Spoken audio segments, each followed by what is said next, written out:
বেটা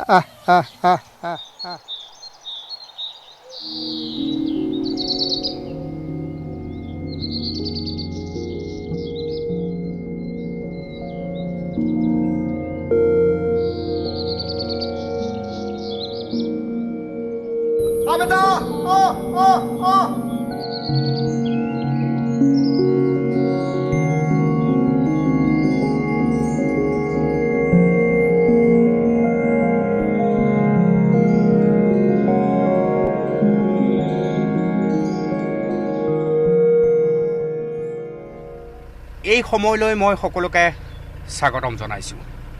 প্ৰিয় দৰ্শক, এই মুহূৰ্তত মই কাজিৰঙাত উপস্থিত আছোঁ আৰু কাজিৰঙাৰ এই পৰিৱেশৰ মাজত এজন মানুহৰ সৈতে আপোনালোকক মই সম্পৰ্ক কৰোৱাম। প্ৰকৃতিৰ বাবে উৎসৰ্গিত বুলি ক'লে সাধাৰণতে আপোনালোকে এজন মানুহক চিনি পায়, তেওঁ হৈছে যাদৱ পায়েং। আমি সকলোৱে জানো, আৰু যাদৱ পায়েং হৈছে গছ লতিকাৰ বাবে উৎসৰ্গিত এজন মানুহ। ঠিক সেইদৰে অসমত জীৱ জন্তুৰ বাবে সকলো সময়ত উৎসৰ্গিত এজন মানুহ আছে, আৰু সেই মানুহজন এই মুহূৰ্তত মোৰ কাষত বহি আছে। এয়া ড্ৰাইভিং ছিটত বহি আছে, আৰু তেওঁৰ গাড়ীত বহি আজি মই জীৱ জন্তুৰ পৃথিৱীত আপোনালোকক সফৰ কৰোৱাম, আৰু মই চিনাকি কৰাই দিম সেই মানুহজন, যিজন মানুহে জীৱ জন্তুৰ বাবে নিজক সাংঘাতিকভাৱে উৎসৰ্গিত কৰিছে, যাৰ নাম হৈছে মনোজ গগৈ।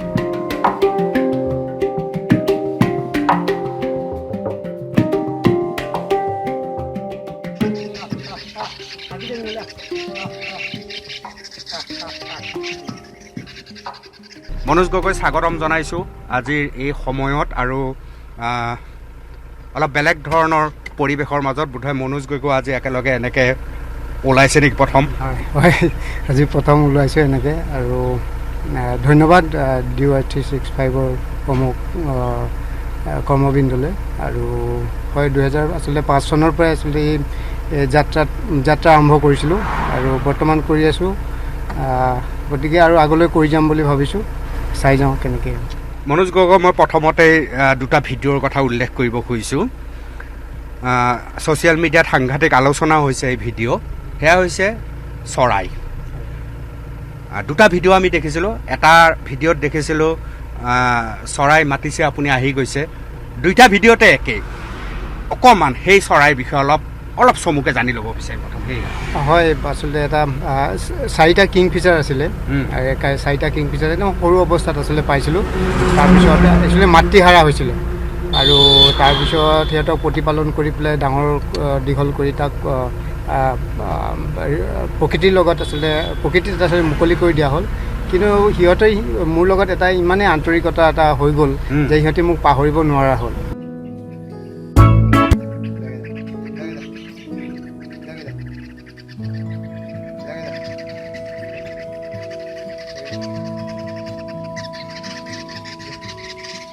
কিন্তু এটা এনেকুৱা এটা ষ্টেজলৈ যাবগৈ লাগে, সিহঁতক খুব টৰ্চাৰ কৰিব লাগে, মানে সিহঁতকো আচলতে মোক বেয়া পাব লাগে।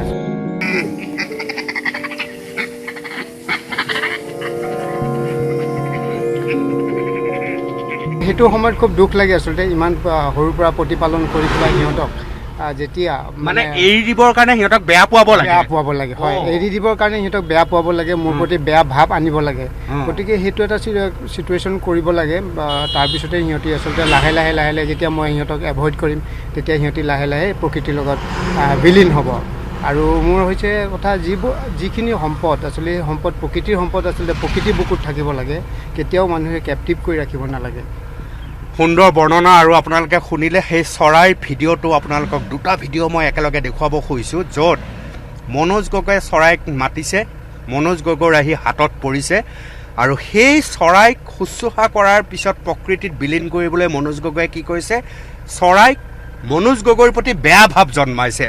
আচৰিত ধৰণে এক মন্তব্য আপোনালোকে কৈছে, শুনিছে। চাওক সেই video'.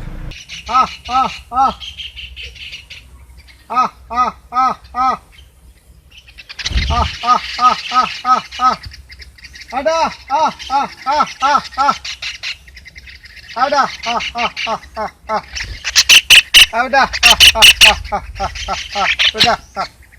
আউদা আউদা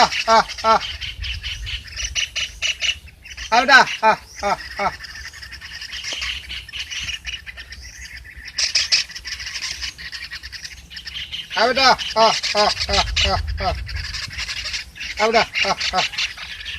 Auda, Auda, Auda, beta, Auda, Auda, Auda,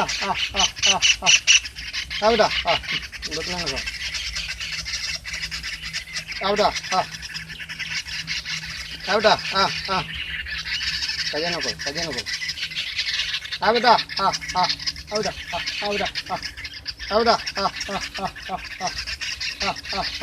lagi dia nila,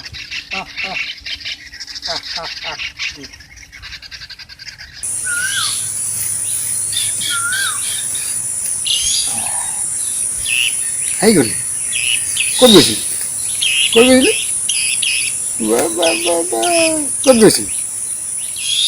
kod besi. Kod besi. Kod besi.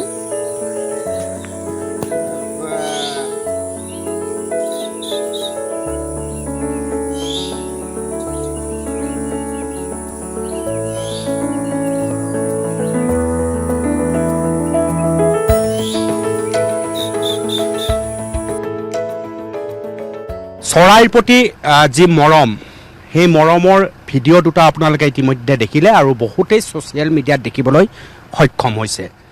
ইতিমধ্যে আহি মনোজ গগৈয়ে জীৱ জন্তুৰ যি পুনৰ সংস্থাপনৰ বাবে যিটুকুৰ ঠাই উলিয়াইছে সেই ঠাইটুকুৰাত আহি আমি উপস্থিত হৈছোঁ। এই মুহূৰ্তত আমি তালৈ এতিয়া সোমাই যাম।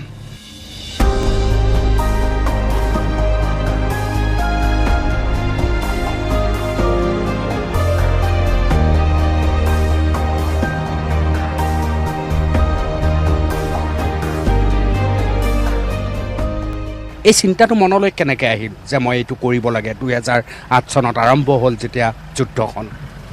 আচলতে দেখা পোৱা যায় যে বহুত জীৱ জন্তু কেতিয়াবা প্ৰাকৃতিক দুৰ্যোগ বা অন্য কাৰণতেই হওক সিহঁতে বলি হ'বলগীয়া হয়। গতিকে তেতিয়া চিন্তা কৰিলোঁ যে আচলতে ইহঁতক যদি কেনেবাকৈ বচাব পৰা যায়, আৰু এই চৰাইবোৰ বা সৰু সৰু এনিমেলছবোৰ বহুতৰ মানে দৃষ্টিগোচৰ নহয় আৰু বহুতে সিহঁতক নেগলেক্টো কৰা দেখা যায়। আৰু কাজিৰঙাৰ বানৰ সময়ত বেছিকৈ দেখা যায় এইটো ন? আৰু যিহেতু আপুনি কাজিৰঙাৰ বাসিন্দা, গতিকে খুব কাষৰ পৰা সেই দৃশ্যবিলাক দেখিছে। হয়, আচলতে মই কাজিৰঙাত জন্ম যেতিয়া মই কাজিৰঙাৰ জীৱ জন্তুবোৰ নিচেই কাষৰ পৰা পাইছোঁ আৰু সিহঁতৰ দুখ দুৰ্গতিৰ কথা মই গম পাওঁ। গতিকে চিন্তাটো আচলতে তেনেকৈ ধৰণে আহিলে যে সিহঁতক আচলতে বচাব লাগে। আৰু প্ৰকৃতিৰ সম্পদ বুলি কোৱাৰ লগে লগে গঁড় বা হাতীকেইটাই নহয়, আচলতে ইয়াত থকা বিভিন্ন প্ৰজাতিৰ পোক পৰুৱাৰ পৰা পখিলাৰ পৰা আদি কৰি চৰাই চিৰিকটি যিমানবোৰ প্ৰকৃতিত সম্পদ আছে, প্ৰাণী আছে, আৰু প্ৰত্যেকটোৱে আচলতে আমাৰ গুৰুত্বপূৰ্ণ ভূমিকা আচলতে পালন কৰি আহিছে। মই ভাবিছোঁ যে ইহঁতক ছেভ কৰিব লাগে। মই সেই আপোনাৰ যি পুনৰুদ্ধাৰ প্ৰচেষ্টা তাৰ লগত মই এটা ভিডিঅ' দেখিছিলোঁ মাটি গাহৰি দি। আপুনি কণ্টিলো নাম দিছিল নেকি? হয়, আচৰিত। এই ক'ত পাইছিলে? আচলতে এইকেইটা কাৰ্বি আংলঙৰ পৰা উদ্ধাৰ কৰিছিলোঁ আৰু সিহঁতৰ খুব সৰু অৱস্থাত আছিলে, কিন্তু খুব প্ৰতিপালন কৰা হৈছিলে। সিহঁতক গাখীৰ খাবলৈ দিয়া হৈছিলে। তাৰপিছত সিহঁতৰ যিটো খানা আচলতে সেইটো মই অনুমান কৰিছিলোঁ সিহঁতে এইটো খানা খায়, আৰু সেইমতে সিহঁতক ৰখা হৈছিল। আৰু লাহে লাহে সিহঁতি ডাঙৰ হ'ল আৰু সিহঁতক মুকলি কৰি থোৱাই থাকে। আচলতে লাহে লাহে ডাঙৰ হোৱাৰ পিছত মনোজ গগৈ কথাবিলাক বুজি পোৱা হ'ল। এইটো আটাইতকৈ ডাঙৰ। হয়, সেইটো সিহঁতৰ আচলতে মৰম।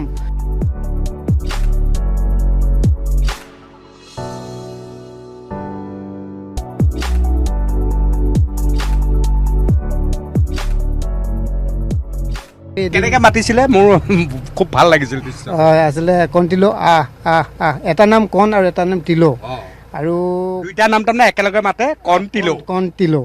আৰু এটা খুব দুষ্ট হয়, ই মানে উৎপতীয়া অকণমান, ই য'তে ত'তে উঠি ফুৰে। আৰু এটা মানে অকণমান মোৰ পৰা আঁতৰি থাকিব বিচাৰে। গতিকে সেই তেনেকুৱা, আৰু মৰমটো আছেই সিহঁতৰ।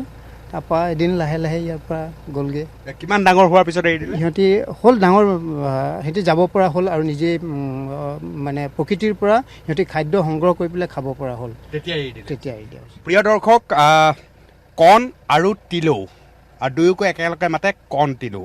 কণ তিলৌ কেনেকৈ মনোজ গগৈৰ কাষলৈ আহে এই ভিডিঅ'টো চাই লওক। কণ তিলৌ কণ তিলৌ কণ তিলৌ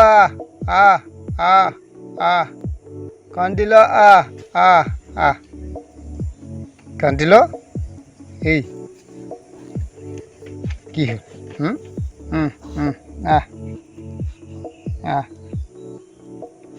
কণ কণ কণ কণ কণ কণ কণ তিলৌ ক'ত উঠিছ? কণ কণ কণ কণ কণ কণ কণ কণ কণ কণ কণ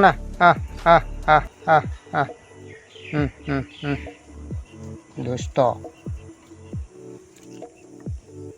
জাগে যা জাগে যা জাগে যা জাগে যা জাগে যা জাগে যা জাগে যা জাগে যা যা যা জাগে। আহি আহি আমি জীৱ জন্তুৰ পুনৰ সংস্থাপন এই কেন্দ্ৰটোত আহি উপস্থিত হৈছোঁ আৰু এইবাৰ মনোজ গগৈ আৰু কিছু জীৱ জন্তুৰ সৈতে বন্ধুত্ব আপোনালোকক দেখুৱালোঁ। চৰাইৰ সৈতে নতুন বন্ধুত্ব মনোজ গগৈয়ে গঢ়িবলৈ সক্ষম হৈছে। হাতত মাছ লৈ আহিছেই, অলপ কাহিনীটো জানি লওঁ প্ৰথম।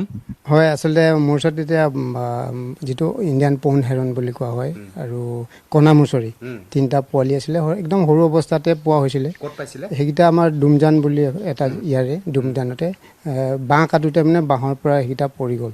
পৰি যোৱাত ৰাইজে পাই পেলাই আচলতে মোক গতাই দিলে। এতিয়া মোৰ ল'ৰা ছোৱালীৰ নিচিনা আচলতে সিহঁতি আছে আৰু এতিয়া সময় হৈছে সিহঁতক খোৱাৰ। গতিকে খোৱাৰ নিয়মটো কেনেকুৱা, কি কৰিব? হয়, সিহঁতক ৰাতিপুৱা দিয়া হয়, দুপৰীয়া আৰু পিছবেলা দিয়া হয়।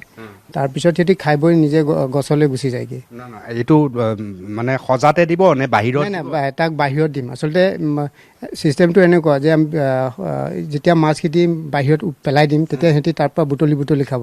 তাৰ মানে সিহঁতি মানে প্ৰেক্টিচ হৈছে আচলতে এইটো, যে সিহঁতি কিবা যিকোনো এটা বস্তু যদি পায় তেতিয়াহ'লে কেনেকৈ খাব লাগে সেইটোৰ দ্বাৰা ইয়াৰ দ্বাৰাই আচলতে সেইটো শিকোৱা হৈছে। এটা চৰাই বা জীৱ জন্তুৰ মাক দেউতাকে যিটো বুজায় যে এনেকৈ তই বুটলি খাব লাগিব, খাই তই ডাঙৰ হ'ব লাগিব, সেইটো মনোজ গগৈয়ে বুজাই আছে। হয়, সেইটো মই বুজাই আছোঁ। এতিয়া এইবাৰ কণামুচৰি আহক, আমি সেই দৃশ্য একদম পোনপটীয়াভাৱে চাওঁ, মনোজ গগৈয়ে দেখুৱাম।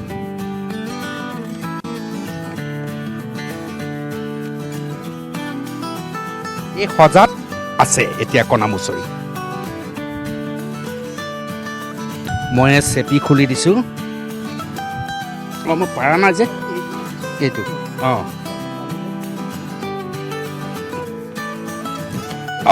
ওলাই আহিছে এয়া আপোনালোকৰ সন্মুখত। ময়ো কাষত থাকোঁচোন। আৰু এটা আৰু এটা আছে ধি অহা ন আৰু এটা হয়, আৰু এটা আৰু এটা আৰু এটা আৰু এটা চাওক, বেটা আহিছে, কণামুচৰি খাই আছে। আৰু এটা আৰু এটা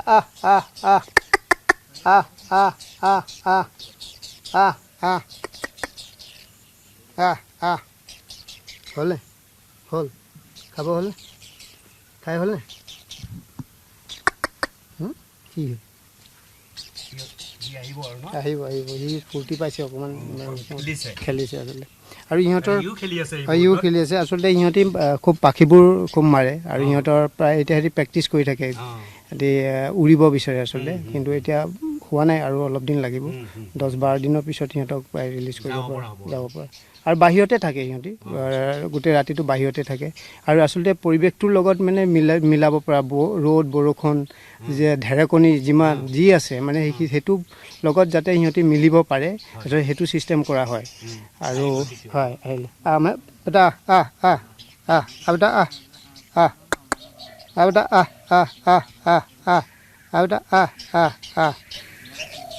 বিশেষকৈ সিহঁতৰ খাদ্যটো মাছেই নেকি মাছ আৰু সিহঁতে পোক পৰুৱাবোৰ আছিলে বুটলি খায় সময়ে সময়ে আৰু সিহঁতক কাৰণ এতিয়া মাছটোৱে প্ৰধানকৈ দি থকা হৈছে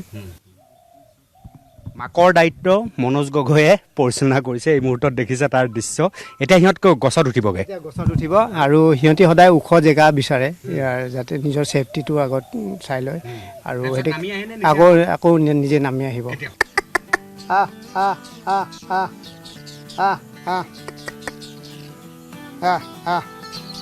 হ'লে হ'ল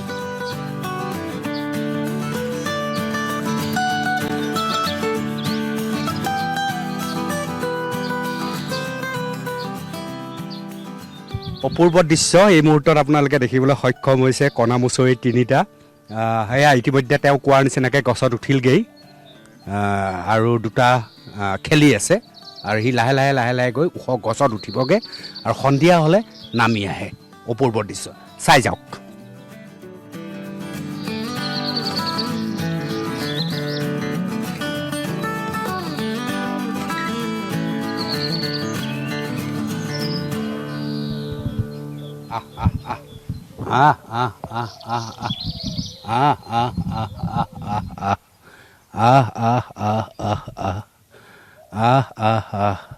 আমাৰ কেমেৰা পাৰ্চন বিকি আছে চাবাচোন মই মোৰ পৰা খাই নে নাখাই চাওঁ ধৰিবা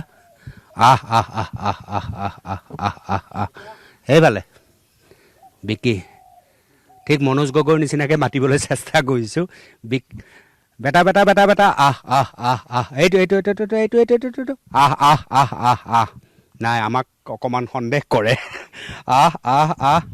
বেটা এইটো মাছ বেটা আমাৰ লগত কথাটো জমা নাই আপোনালোকে দেখিছে মই যিমান আগুৱাই গৈছোঁ সি সিমানে আগুৱাই গৈ বেটা মাছ এইটো নাই আকৰ্ষণ নাই আকৰ্ষণটো মনোজ গগৈৰ কাষতহে থাকে চাই যাওক দৃশ্য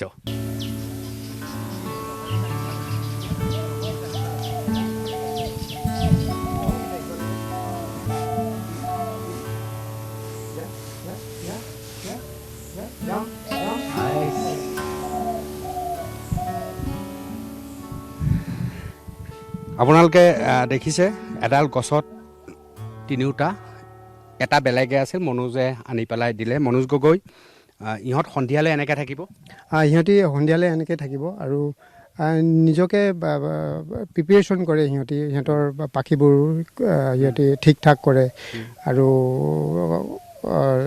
লাহে সিহঁতি পাখিবোৰ মাৰিবলৈ আৰম্ভ কৰে তাৰপৰা যেতিয়া সিহঁতৰ ভোক লাগিব তেতিয়া আচলতে সিহঁতি মোৰ ওচৰলৈ নামি আহিব আৰু সেই সময়ত খানা সিহঁতক দিব লাগে আৰু তেনেদৰেই আচলতে চলাই নিয়া হয় এতিয়া কথাটো এনেকুৱা এই কণামুচৰি আৰু আপোনাৰ মাজত এডাল বিশ্বাসৰ সাঁকো হৈছে নহয় জানো এই বিশ্বাসটো চৰাইৰ প্ৰতি পক্ষীৰ প্ৰতি আমি বিশ্বাস জন্মাবলৈ আমি কোনকেইটা কথাত মন দিব লাগে মনোজ গগৈ আচলতে সিহঁতৰ যিটো সিহঁতি আচলতে পৰ্যবেক্ষণ কৰে যে কোন মানুহ কেনেকুৱা বা সিহঁতিও চায় এটা গছৰ ডালত বা এটা তাঁৰত যেতিয়া বহি থাকে এটা পক্ষী সেই পক্ষীটোৱে আচলতে গোটেই এৰিয়াটো পৰ্যবেক্ষণ কৰি থাকে কোন আহিছে কি কৰিছে এইবোৰ গোটেইখিনি আমি কিন্তু সেইটো ধ্যান নিদিওঁ কিন্তু সেই পৰ্যবেক্ষণ কৰি থাকে আৰু ইহঁতৰ কথা হ'ল যে ইহঁতি যেতিয়া মোৰ ওচৰত লালিত পালিত আৰু সিহঁতি এটা মোক বিশ্বাসত লয় আৰু সেইটো সেই মৰমটো লাগিব আচলতে সিহঁতক দিব পাৰিব লাগিব সেই মৰমটো আৰু মাকৰ যিটো বুকুৰ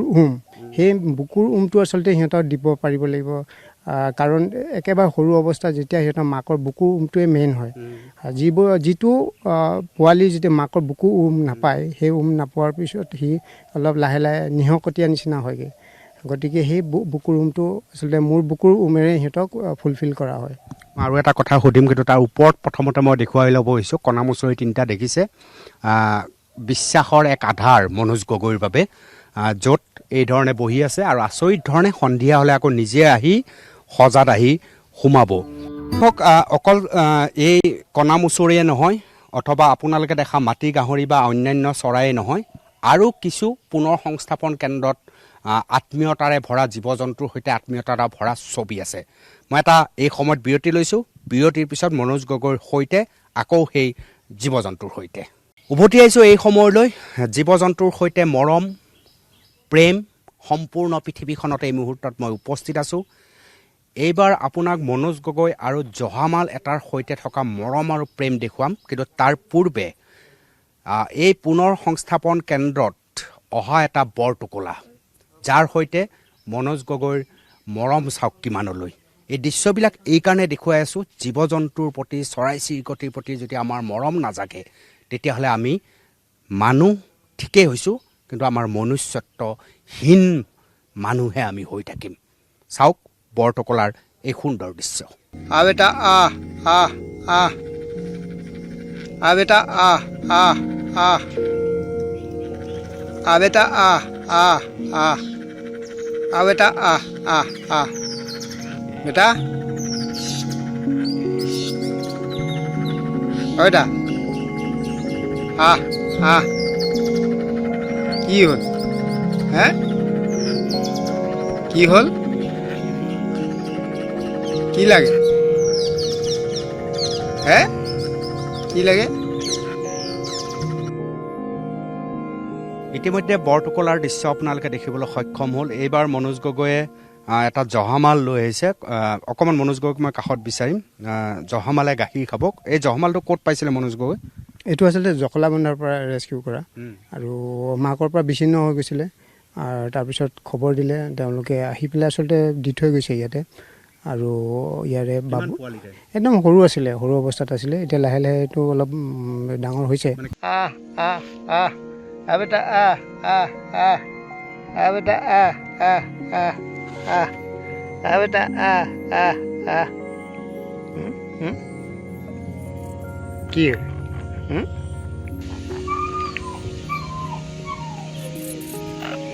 কি লাগে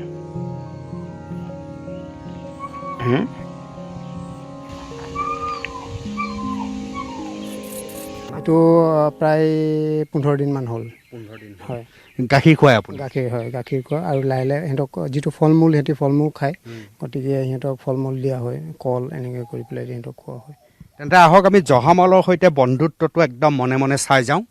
মনোজ গগৈ কৰি যাব। একদম ইয়াতকৈ সৰু আছিল, ইয়াতকৈ সৰু আছিল। কি হ'ল কি হ'ল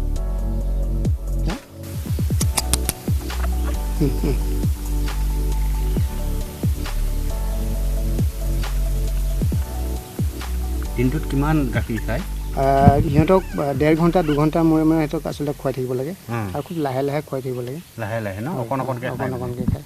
ই এতিয়া কলো আৰম্ভ কৰিছে খোৱাটো, লাহে লাহে চেলেকি কল আৰম্ভ কৰিছে খোৱাটো। আৰু ৰাতি আচলতে কল দি থোৱা হয়। আৰু সিহঁতি ৰাতি এক্টিভ হয়। দিনৰ ভাগত কোনোবা বাঁহ গছ বা এনেকুৱা গছতে তাতো গোটেই দিনটো সিহঁতি জিৰণি ল'ব, তাৰপিছত ৰাতি সিহঁতি এক্টিভ হয়। প্ৰায় মানুহৰ বলি হয় আচলতে, কেতিয়াবা অত্যাচাৰ কৰে। দেখিলে মৰম লগা। লাহে লাহে এই দুষ্প্ৰাপ্যৰ শাৰীটো পৰিছে নহয়? হয়, পৃথিৱীৰ পৰা লাহে লাহে প্ৰায় প্ৰাণীবোৰে নাইকিয়া হৈ গৈ আছে লাহে লাহে। ইয়াক আচলতে সংৰক্ষণ প্ৰয়োজন আছে। আৰু ৰাইজে যেতিয়ালৈকে সংৰক্ষণ নকৰিব, এজন মনোজ গগৈ বা এটা NGO বা এটা ডিপাৰ্টমেণ্টে কেতিয়াও আচলতে এইবোৰ সংৰক্ষণ কৰিব নোৱাৰে অকলে। গতিকে ৰাইজৰ সহায় লাগিব, ৰাইজৰ মৰম লাগিব, আৰু জীৱ জন্তুৰ প্ৰতি ভাল ভাৱ লাগিব। তেতিয়াহে আচলতে এই জীৱবোৰ বাচি থাকিব আৰু আমি বাচি থাকিম। আপোনাৰতো আৰু এটা দায়িত্ব আছে ইয়াৰ লগত। ইটো গাখীৰটো খালেই, যেনেকৈ আপুনি কণামুচৰি কৰিলে, ইটো বগাবলৈও শিকিব লাগিব লাহে লাহে। হয়, সিহঁতক বগাবলৈ শিকাবলৈ সেইটো কাৰণে কৈছে এটা ট্ৰেইনিং পিৰিয়ড সিহঁতৰ থাকে। আচলতে মই সিহঁতৰ লগত ট্ৰেইন মাষ্টাৰ নিচিনাকৈ আচলতে থাকোঁ সিহঁতৰ লগত। গছত উঠাই দিয়া বা ল'ৰা ধেমালি কৰা, মানে খেলা ধেমালি কৰা। গতিকে সিহঁতৰ ট্ৰেইনিং পিৰিয়ড এটা আছে। সেই ট্ৰেইনিং পিৰিয়ডটো আচলতে পাৰ হোৱাৰ পিছত সিহঁতক লাহে লাহে সিহঁতক স্বাধীন দিয়া হয়, যাতে স্বাধীনভাৱে সিহঁতি ঘূৰিব পাৰে। গোটেই কেম্পাছতে ৰখা হয়, আঁতৰৰ পৰা অবজাৰ্ভ কৰা হয়। গতিকে গোটেই এটা বহুত মানে 3-4 মহীয়া এটা মানে এটা কাম আৰু এইটো ইমান ধুনীয়াকৈ গাখীৰ খুৱাই এজন মানুহে ডাঙৰ দীঘল কৰিছে, তাক এই মুহূৰ্তত আপোনালোকে দেখিবলৈ সক্ষম হৈছে। মই ভাবোঁ মনোজ গগৈয়ে যিটো কাম কৰিছে সেই কামটো সকলোৱে মানুহে কৰিব নোৱাৰে। ইয়াৰ কাৰণে এখন বহল হৃদয় লাগিব, ত্যাগ লাগিব আৰু এটা পদ্ধতিগতভাৱে জীৱ জন্তুক আমি অধ্যয়ন কৰিব পাৰিব লাগিব।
আজি মোৰ সন্মুখত মোৰ দ্বাৰাই আমি 4টা চৰাইক প্ৰকৃতিৰ মাজলৈ উভতাই পঠিয়াম। কিন্তু তাৰ পূৰ্বে আপুনি এইটো হৈছে কোকলঙা চৰাই, ই পোৱালি, ইয়াক আমি এতিয়া এৰি নিদিয়ে, ই ডাঙৰ হ'বলৈ আৰু সময় আছে। ইয়াৰ আৰু কিমান দিন পিছত ই উৰিব পৰা হ'ব?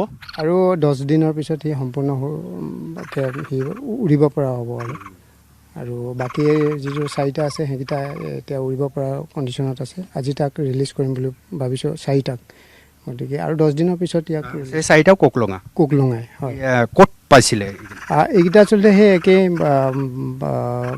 মানুহে আচলতে ক'ৰবাত পৰি থকা অৱস্থাত পাইছিলে আৰু তাৰপিছত আনি পেলাই মোক গতালেহি। গটোৱাৰ পিছত আচলতে সিহঁতক তুলি তালি ডাঙৰ কৰিলোঁ। কোকলঙা চৰাই সাধাৰণতে কি খায়?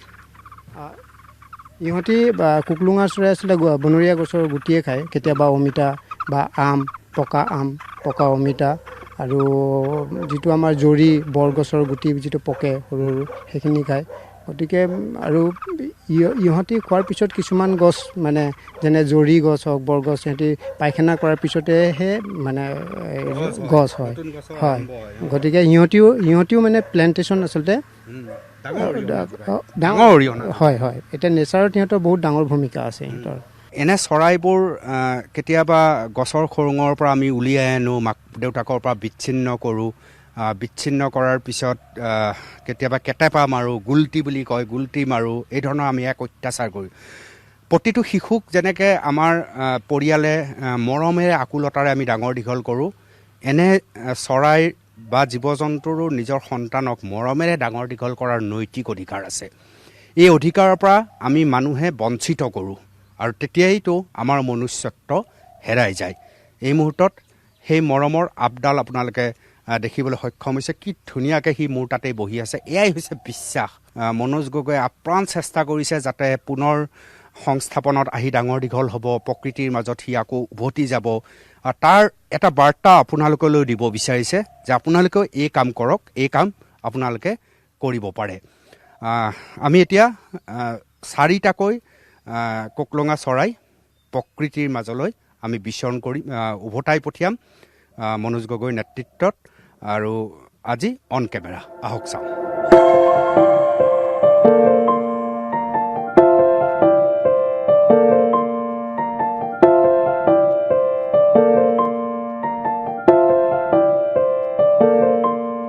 পুনৰ সংস্থাপনলৈ অহা কোকলঙা চৰাই সম্পূৰ্ণ উৰিব পৰা হ'ল, এই সজাতে ডাঙৰ দীঘল হ'ল। এতিয়া আমি প্ৰকৃতিৰ মাজত বিচৰণ কৰাম। সেয়া উৰি গ'ল। ই এতিয়াও তাৰ অভ্যাস হোৱা নাই নেকি? এয়া দেখিছে, পোৱালিৰ পৰা পাখি গজিছে, লাহে লাহে ডাঙৰ হৈছে। এতিয়াও সি উৰিব পৰা নাই, কিন্তু উৰিব পাৰিব। এইটো এটা চাওক ই উৰি যাব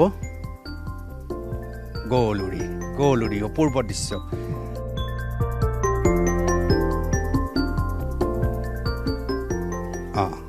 এইয়া ইয়াৰ পাৰিছে আৰু লাহেকৈ পাৰিছে ময়ো এবাৰ চেষ্টা কৰি চাওঁ সি প্ৰথমবাৰৰ বাবে উৰিবলৈ সক্ষম হৈছে গতিকে প্ৰকৃতিলৈ আকৌ এবাৰ উভতি আহিছে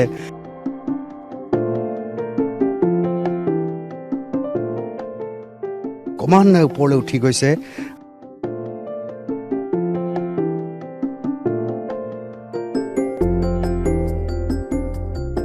আন এজন যুঁজাৰু হৈছে ৰক্তিম হাজৰিকা মনোজ গগৈৰ কাষত সদায় কাম কৰি থাকে ৰক্তিম তোমাৰ কিমান দিন হ'ল ইয়াত কাম কৰা হয় মই আপোনাৰ মানে যোৱা বছৰ আমি এখন মনোজ দাৰ ওপৰত ডকুমেণ্টাৰী বনাইছিলোঁ আৰু আচলতে তেতিয়াৰ পৰা আচলতে মই মনোজ দাৰ লগত আছোঁ আৰু আমি এতিয়া বৰ্তমান মনোজ দাৰ যিখিনি ৰেস্কিউ ষ্টৰী যেনেকৈ তেওঁ জীৱ জন্তুবোৰ ধৰে আৰু সেই কাহিনীখিনি আমি আচলতে মানুহবোৰক এৱাৰ কৰিবৰ কাৰণে যে এনিমেল কনজাৰ্ভেশ্যন ৱাইল্ড লাইফ কনজাৰ্ভেশ্যনৰ ওপৰত আৰু সেইখিনি আমি এটা চুটি ভিডিঅ' হিচাপে আমি বনাবলৈ চেষ্টা কৰিছোঁ যাতে মানুহবোৰে গম পাওক যে ৱাইল্ড লাইফ কনজাৰ্ভেশ্যনটো কিমান ইম্পৰ্টেণ্ট হয় মানুহটোৰ এই যিখিনি কাম কৰিছে সেইখিনিৰ ওপৰত আমি মানুহবোৰক জনাবৰ কাৰণে মই আৰু মোৰ লগৰ এজনে এখন ডকুমেণ্টাৰী বনাইছিলোঁ যিখন আমি আচলতে বিশ্বৰ বেলেগ জেগাত স্ক্ৰিনিঙো হৈছে ফিল্ম ফেষ্টিভেলবোৰত আৰু দুইটাকে আমি ইউৰোপত এৱাৰ্ডো পাবলৈ সক্ষম হৈছোঁ এখন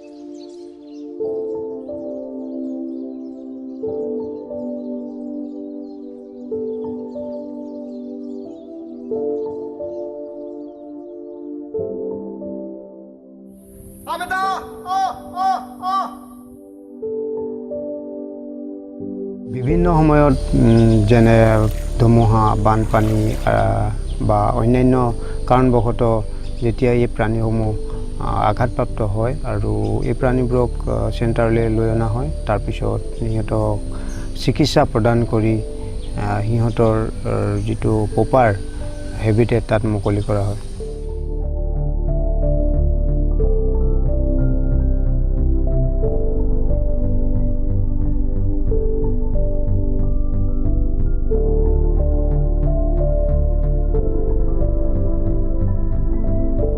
আচলতে খুব চিন্তনীয় বিষয় যে আমাৰ মাজৰ পৰা কিছুমান প্ৰাণী লাহে লাহে শেষ হ'ব ধৰিছে যদি আমি এতিয়াই এই প্ৰাণীসমূহক সংৰক্ষণ নকৰোঁ তেতিয়াহ'লে হয়তো এদিন লাহে লাহে ইয়াৰ পৰা একেবাৰে শেষ হৈ যাব গতিকে ভাবিলোঁ যে এই প্ৰাণীবোৰ সংৰক্ষণৰ ক্ষেত্ৰত নিষ্ঠাৰে কাম কৰি উভতি আহিছোঁ এই সময়লৈ আৰু উভতি আহিয়ে আমি এইবাৰ সাপৰ জগতত যাব বিচাৰিছোঁ মোৰ সন্মুখত 4টা বাকচ দেখিবলৈ সক্ষম হৈছে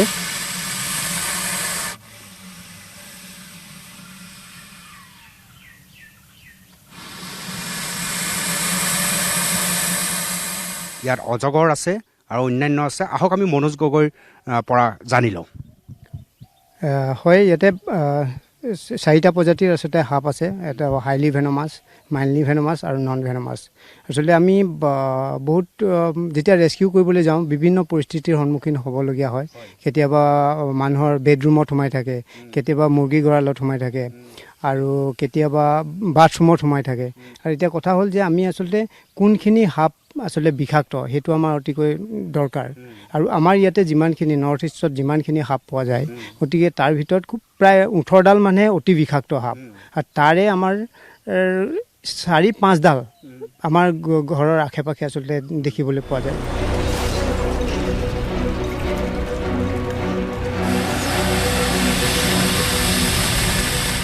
আমি এনেই আচলতে যেতিয়া আমি ভাবোঁ যে সাপ বুলি কোৱাৰ লগে লগে আচলতে মানুহে কাল বুলি আচলতে গণ্য কৰে আচলতে সাপ কেতিয়াও কাল হ'ব নোৱাৰে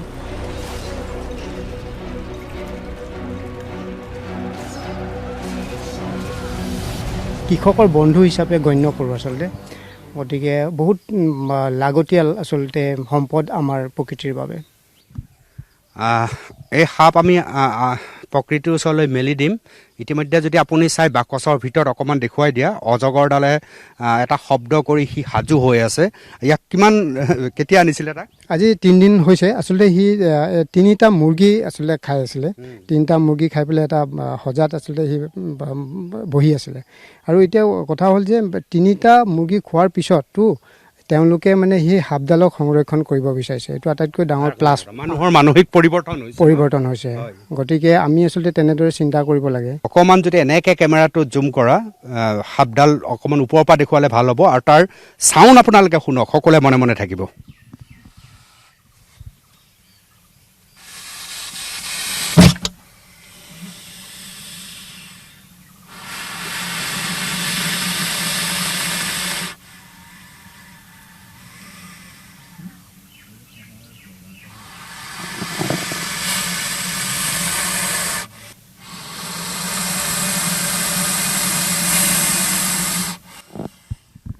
শব্দ আপোনালোকে শুনিছে, উশাহ নিশাহ যে লৈছে তাৰ শব্দ এই মুহূৰ্তত আপোনালোকে শুনিছে। আৰু এয়া খন্তেক সময়ৰ পাছতে প্ৰকৃতিৰ বুকুত মনোজ গগৈ মেলি দিব। আহক আমি সেই দৃশ্যলৈ আগবাঢ়ো।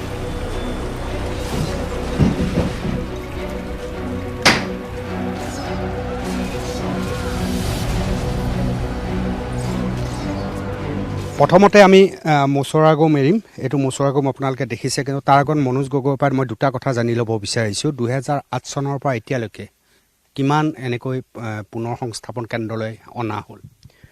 আচলতে মই 2005 পৰা আচলতে কৰি থকা হৈছে, আৰু কিন্তু মোৰ 5 পৰা 2007লৈকে মানে মোৰ ৰেকৰ্ড ৰখা নাছিলোঁ।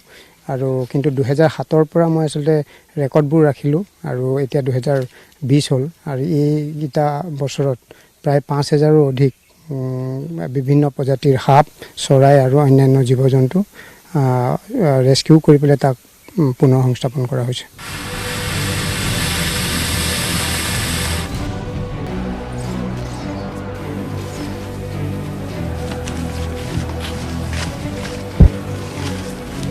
এয়া সি জাগালৈ গৈ আছে, মোৰে ভয় লাগিছিল। এয়া দেখিছে, সি গছত বগায় সাধাৰণতে।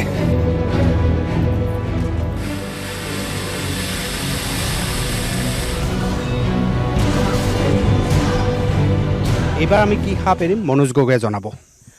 আচলতে মোৰ ওচৰত এতিয়া আছে বেণ্ডেড ক্ৰেট, যিটো আমাৰ অসমীয়াত কোৱা হয় হকচু, শংখচুৰ, বাকৰাজ আৰু দুমুখীয়া। আচলতে মানুহে বহুতে ভুল কৰে, দুখন মুখ আছে বুলি ভাবে। আচলতে কেতিয়াও কোনো সাপৰে দুখন মুখ নাথাকে, আৰু এইটো অতি বিষাক্ত সাপ।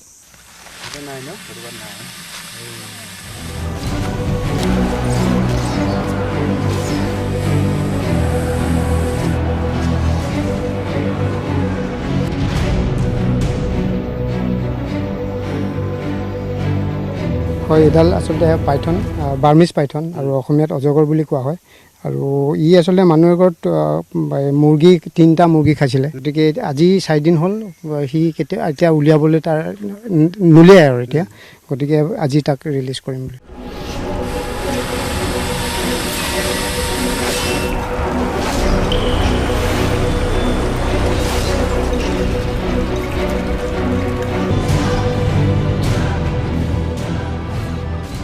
সাপৰ এই দৃশ্যৰ পিছত এটা মৰম লগা হৰিণা পোৱালি আপোনালোকে দেখিছে কেমেৰাত। এই মুহূৰ্তত মনোজ গগৈয়ে পুনৰ সংস্থাপন কেন্দ্ৰলৈ লৈ আহিছে। প্ৰথম মনোজ গগৈৰ পৰা জানি ল'ব বিচাৰিছোঁ, ক'ত পাইছিলে এইটো?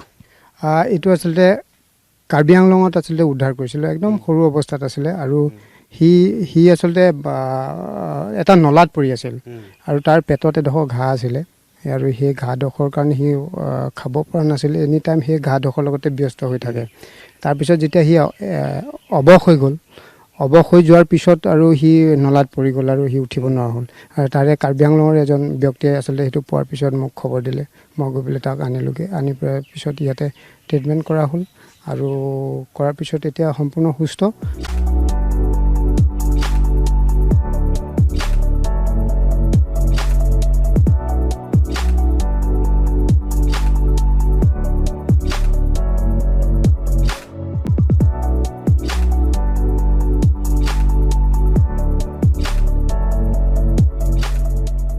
মই আশা কৰিছোঁ এই অনুষ্ঠান চাই আপোনালোক আপ্লুত হৈছে, আৰু মনোজ গগৈৰ ব্যক্তিত্বটো আপোনালোকে দেখিছেই। মানৱতাটো তেওঁৰ সন্মুখৰ পৰা দেখিলে, জীৱ জন্তুৰ প্ৰতি তেওঁৰ জীৱন কেনেকৈ উচৰ্গা কৰে সেয়া দেখিলে। দেখাৰ লগতে আপোনালোকেও যদি আপোনালোকৰ ব্যস্ততা ভৰা সময়ৰ মাজত অকণমান সময় উলিয়াই চৰাইটোৰ প্ৰতি, চৰাইজনীৰ প্ৰতি, অথবা সাপডালৰ প্ৰতি, বা ওচৰত দেখি থকা আন বনৰীয়া জীৱ জন্তুৰ প্ৰতি যদি অকণমান সময় পাই আপোনালোকে মৰম প্ৰকাশ কৰে আৰু যাতে অনিষ্ট হ'বলৈ নিদিয়ে সেই ধৰণৰ এটা পৰিৱেশৰ মাজত যাতে আপোনালোক সোমাই যায় আৰু প্ৰয়োজন সাপেক্ষে আমাৰ মনোজ গগৈৰ সৈতে কাজিৰঙাত আহিলে আপোনালোকে যোগাযোগ কৰিব পাৰিব। কাজিৰঙাত তেওঁৰ কাৰ্যালয় আছে, তেওঁৰো সহায় ল'ব পাৰিব। আশা কৰোঁ এই সহায় প্ৰকৃতিলৈ উভতি যোৱাৰ তাহানি কিটছে যেনেকৈ কৈছিল আমি প্ৰকৃতিলৈ উভতি যাব লাগিব আৰু প্ৰকৃতিলৈ উভতি যোৱাৰ এই বাট মসৃণ কৰাত যাতে মনোজ গগৈহঁতক, যাদৱ পায়েংহঁতক আপোনালোকে সহায় কৰে তাৰ নিবেদন মই ইয়াৰ পৰা জনাই এই সময়ৰ পৰা মই বিদায় লৈছোঁ।